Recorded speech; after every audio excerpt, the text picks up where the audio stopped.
A delayed election result, may not know the outcome for months, literally. All rise. The judge, as in Andrew Napolitano, joins us today. Judge, I hear this all the time. It's all over the internet. If January rolls around and there's no election result, constitutionally, Speaker Pelosi steps in and becomes the acting president. Is that right? Well, good morning, Stuart. It's always a pleasure to be with you. It might be right. President Trump's term ends at his current term ends at precisely noon on January 20th, 2021.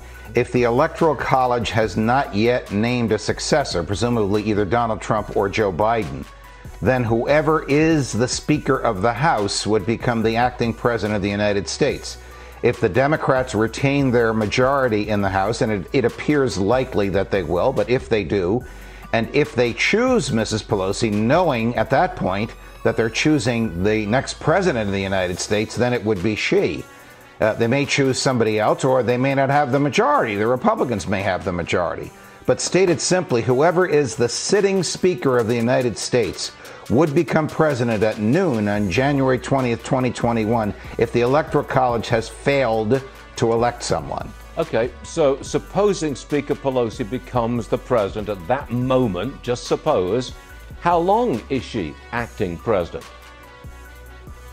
Until either the Electoral College chooses a successor to Donald Trump or declares that it is unable to do so, in which case the election for president goes to the House of Representatives, not for a majority vote, but for a vote by state.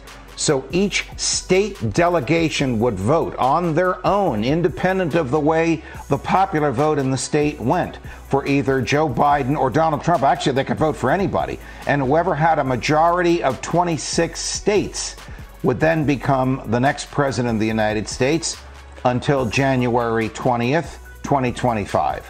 That has happened. That's how Thomas Jefferson was elected the first time around in 1800. It's how Rutherford B. Hayes was elected in 1876.